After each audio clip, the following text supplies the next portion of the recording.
Welcome to today's Hard Asset Podcast. Our subject is national banknotes, and our special guest is Don C. Kelly, author of two of the finest reference books on that subject of national banknotes and Obsolete Paper Money, A Guide with Prices.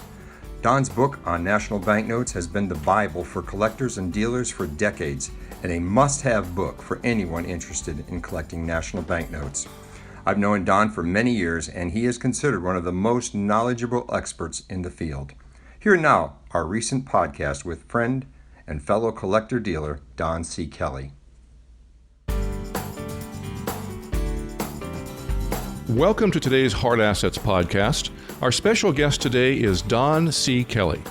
Don is an avid father, grandfather, husband, but he's also a former doctor of physics at Miami University and publisher of two of the most highly respected and award-winning reference books in the field of numismatics, National Banknotes and Obsolete Paper Money. And he's going to talk to us today about his two passions. Don, welcome to our program today. My pleasure. Well, let's talk about the three things that you think most listeners should know about paper money. Well, my big three would apply to all collectibles, not just paper money. First, all successful collectors share the same defective gene that makes them want to collect. It doesn't matter whether it's paper money or Barbie dolls, baseball cards, old calendars. You have to have that gene that makes you passionate about collecting. And when I say successful, there are two kinds of success, I guess, financial and emotional. You know, there's an old saw about the collector has two worlds in which to live, the real world and the one they create for themselves. So wanting to collect and being passionate about it is the first importance.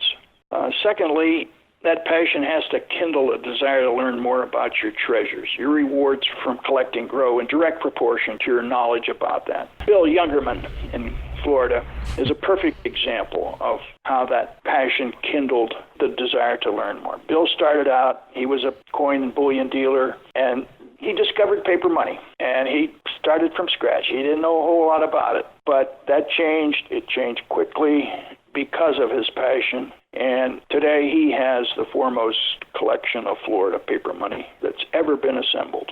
So I respect and admire Bill Youngerman, and again, I would hold him up as an example of the way you should go about starting to collect.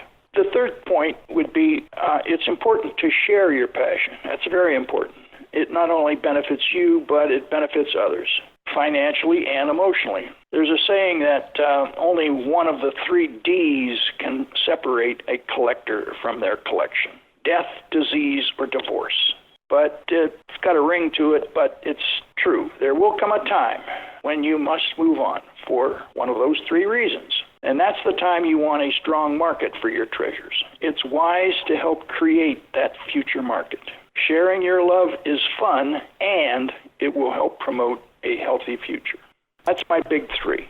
Let's talk about your own collection, because you are an avid collector yourself. You have a remarkable collection of Ohio banknotes, I understand. How did you get started, and tell us about your own collection? Well, early on, as a teenager, I collected stamps, early United States stamps and Confederate stamps. I learned a lot of history and geography. But in the early 70s, I discovered paper money. The early United States paper money was printed by the same banknote companies that printed our postage stamps.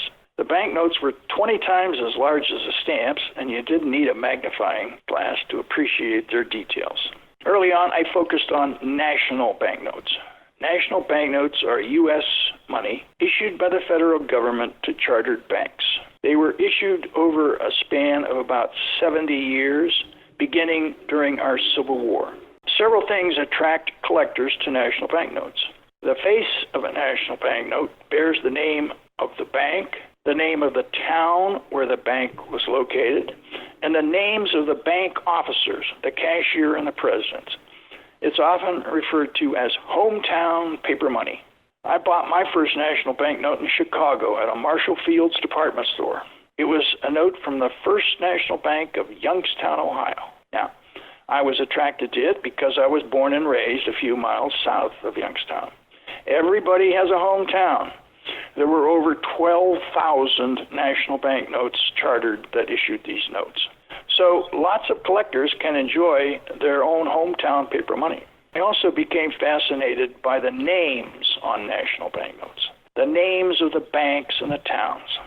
I mean, how cool is it to have a note from Rising Star, Texas, or Medical Lake, Washington, or Cave City, Kentucky, Starbuck, Minnesota, or Powhatan Point, Ohio.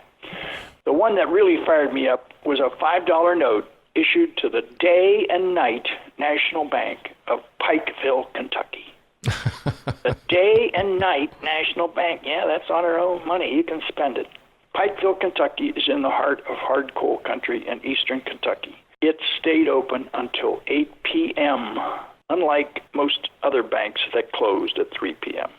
Fascinating backgrounds and a lot of history, and obviously there were 336 Ohio banks, as I understand it. How many of those banks do you have a note from? Well, when I decided to let them move on a few years ago, I had 334 of the 336. Incredible. About 10% of the banks that issued national banknotes are still unreported. That is, we don't know of any notes that have survived. Now, that changes almost on a daily basis. Every year, there are about 10 or 12 notes that surface from banks that had been previously unknown. So those are always exciting things. It's one of the things that keep collectors fired up about collecting, the chance that they'll come across something that nobody's ever seen before. Now, you said earlier that collecting paper notes, of course, the most important thing is to collect what you like. And in fact, you had mentioned to me prior to the podcast today that it's kind of like real estate. I think the way you put it was everything in real estate is location, location, location. And for collecting, it is what? What you like, what you like, what you like. Right. If you decide you want to collect just for the investment possibilities, you're going to be disappointed.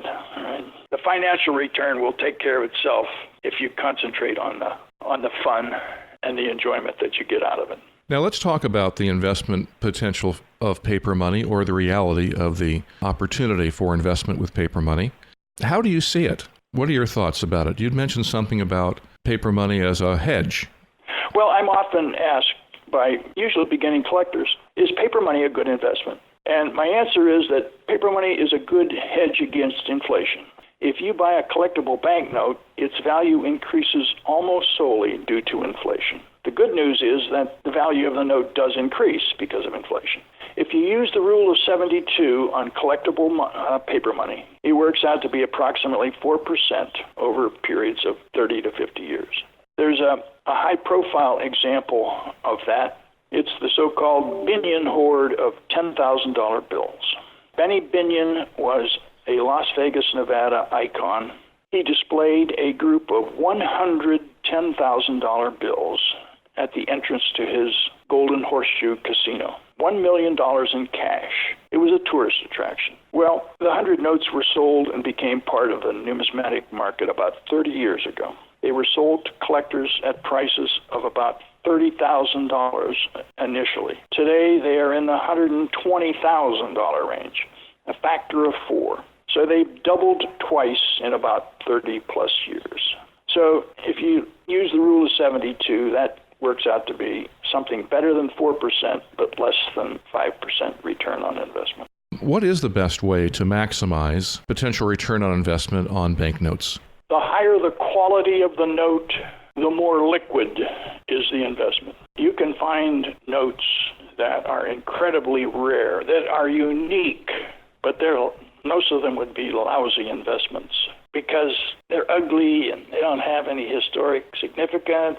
You buy high quality because people with lots of money can afford the best, and so they tend to buy high quality notes. That's what you want when it comes time to sell your stuff. Well, I always advise people to buy the best quality they can afford to collect in a consistent way. Well, thank you, Don Kelly, for your expert insights into the field of paper money. If you'd like to learn more about collecting and investing in paper money, you'll surely want to pick up a copy of Don C. Kelly's 2 excellent reference books on the subject, National Banknotes and Obsolete Paper Money. And you can find out more about Don Kelly's work and paper money services by visiting his website at www.donckelly.com. You can also learn a lot about paper money by visiting the William Youngerman website at www.williamyoungerman.com. Bill Youngerman has one of the finest paper money collections in the world. His collection of Florida banknotes is considered by experts the best and most comprehensive of its kind anywhere. And you can see the collection at his virtual museum, hometowncurrency.org. Thanks for listening to today's Hard Assets podcast, part of our goal at William Youngerman to help make you a successful hard asset collector and investor.